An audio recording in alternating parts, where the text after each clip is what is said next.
जाता है। तो असल प्रॉब्लम ये है, रहा सवाल कांग्रेस का। अब कांग्रेस के बारे में क्या कह सकते हैं? कांग्रेस पार्टी में ही खुद एक बहुत बड़ा इख्तलाफात और बड़े बड़े उनके लोग छोड़ के जा रहे हैं।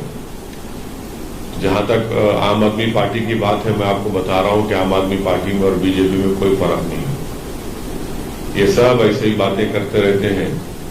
और बिल्किस बानो का जिन्होंने उसका रेप किया, उनकी मां की और दूसरे लोगों की हत्या की, आम आदमी पार्टी उस पर कुछ बोलती नहीं है।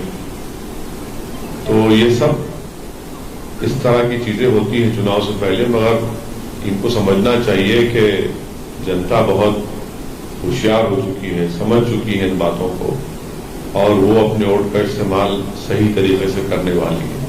जितना ये वादे करते जा रहे हैं, लोग इतना ज्यादा इनको देख रहे हैं कि भाई ये लोग फिर से वही पुरानी आदत पे आ चुके हैं। तो ठीक है, अब आप भी देखेंगे चुनाव में गुजरात के जनता अपना फैसला अच्छा तरीके से सुनाएगी।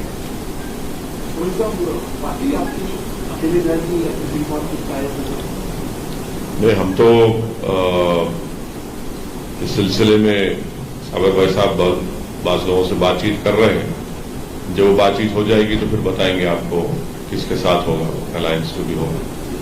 वैसे साहब, क्या देश कभी मंदिर मस्जिद की राजनीति से आगे भी निकलेगा या नहीं? देश की राजनीति, क्योंकि अहमदाबाद से करीब किराना की एक दरगाह थी, वहां पर भी मंदिर बना दिया गया। कल ही गांधीनगर के करीब एक खबर आई, वहां पर भी एक मजार था, उस पर भी जो भगवा झंडा लहरा दिया गया, इस तरह की खबरें आ रही है। तो पूरे देश में मंदिर मस्जिद की राजनीति ही चल रही है, ऐसा लग रहा है। तो ये सबको सूट करता है, कांग्रेस को भी, भाजपा को भी। इसी तरह चलता रहे। और कंपटीशन जो है ना, कंपटीशन ये हो रहा है कि नरेंद्र मोदी से बड़ा हिंदुत्व की आइडियोलॉजी में चलने वाले कौन है। कंपटीशन ये नहीं हो रहा है कि जो मुल्क में, देश में जो बर्निंग मसाइल हैं उस पर कोई बातचीत करे, चाहे वो महंगाई हो, रोजगार का मसला हो, शिक्षा का मसला हो, हेल्थ के इश्यूज हो। तो ये ऐसा है कि बस एक एजेंडा सेट होता है और फिर उसमें ये लोग सब अपना रोल अदा करते हैं, और माशाल्लाह से आप लोग भी उसमें अपना रोल अदा करते हैं।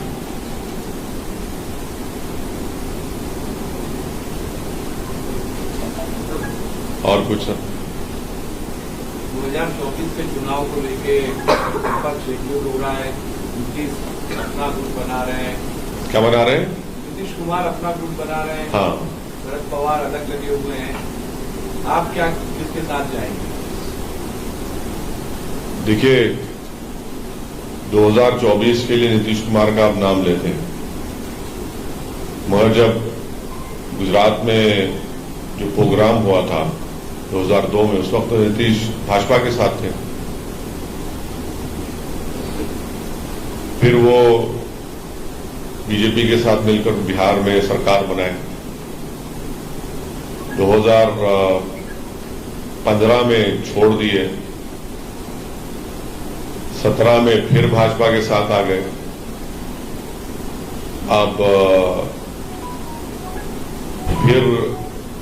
अब छोड़ दिए हैं, फिर किसी के और के साथ चले गए हैं। तो ये नीतीश कुमार साहब जॉर्ज साहब से शुरू किए थे, जॉर्ज फर्नांडिस साहब से। अब ये हो रहा है। और कल बिहार में किसी एक जगह पर दंगा हुआ, गड़बड़ हुई, तो एक 8 साल के मुस्लिम बच्चे को अरेस्ट कर लिए, और एक बीमार जो ऑपरेशन हुआ, घर में पड़ा हुआ है, उसको भी उठाकर लेकर चले गए। तो 24 से पहले जो लोग कोशिश कर रहे हैं, कोशिश करिए, मगर मेरा मानना यह है कि अगर आप चेहरों से मुकाबला करेंगे नरेंद्र मोदी का, तो फिर भाजपा को फायदा हो सकता है। तो बजाय उसके जो जितने भी लोकसभा की सीटें हैं, उस पर हम सबको बीजेपी से मुकाबला करने की जरूरत है। जो बीजेपी आज देश के प्रधानमंत्री, अगर उनसे आप रोजगार के बारे में पूछेंगे, महंगाई के बारे में पूछेंगे कि क्यों चीन अभी भी डेप्सांग और डेप्चांग में अपनी फौज को लेकर भारत की जमीन पर बैठा हुआ है, तो प्रधानमंत्री जवाब देते हैं कि नेहरू, मुगल। ज्यादा आप पूछते हैं कि ये इतने बड़े इंडस्ट्रियलिस्ट का कॉर्पोरेट टैक्स क्यों माफ कर दिया गया, या जो भी उनको मदद क्यों की गई है और किसानों को क्यों नहीं की जा रही है, तो बोलेंगे सिस्टम मुझे काम करने नहीं देता।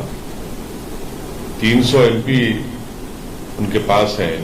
पंडित नेहरू के बाद अगर कोई पावरफुल प्राइम मिनिस्टर है सेकंड मर्तबा, तो वो है, मगर उसके बावजूद भी वो सिस्टम की बात करते हैं। तो इसीलिए मेरा मानना यह है कि अब इस देश को एक कमजोर प्रधानमंत्री की जरूरत है। ताकतवर तो देख लिए, अब कमजोर चाहिए ताकि वो कमजोरों की मदद कर सके। ताकतवर की मदद कर रहा है, वो बेचारा कमजोर तो कुछ देख रहा ही नहीं है। तो मेरी ख्वाहिश ये है कि खिचड़ी सरकार बने, क्योंकि गुजरात की खिचड़ी, हैदराबाद की खिचड़ी मुख्तलिफ होती है, यूपी की खिचड़ी मुख्तलिफ होती है। और जैसा कि आपको याद होगा कि एक शिमला की एक हमारी महिला ने कहा था कि प्रधानमंत्री नरेंद्र मोदी ने किसी जमाने में उनको खिचड़ी बनाना सिखाया था, तो वो भी खिचड़ी अलग है। तो इस देश को इस तरह की खिचड़ी सरकार की जरूरत है। तो कमजोरी बन जाए प्राइम मिनिस्टर तो कमजोरों का फायदा होगा, क्योंकि ताकतवर बन रहे हैं तो ताकतवरों को ही फायदा हो रहा है, कमजोरों को नहीं हो रहा है। तो 24 के लिए ये कोशिश होनी चाहिए। और देखिए क्या क्या होता है। 24 में यकीनन भाजपा के पास 300 एमपी हैं, और गुजरात में आप जानते हैं कि एक भी सीट कांग्रेस पार्टी के पास नहीं है। 84 में एक मुसलमान एमपी बने थे, उसके बाद से अब तक कोई नहीं बना है। तो ये सब चीजें हैं, देखना है कि कैसा होगा। 24 के लिए तो अभी टाइम है, पहले गुजरात का चुनाव हो जाए असेंबली का, फिर उसके बाद आगे आगे देखते हैं क्या क्या होता है।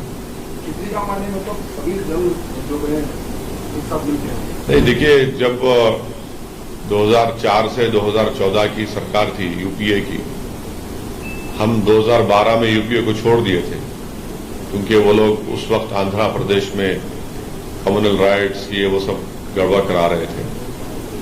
मगर एक बात तो आपको मानना पड़ेगा कि जीडीपी का ग्रोथ रेट 8-9% था, अब हमारा 3-4% पे आ चुका है।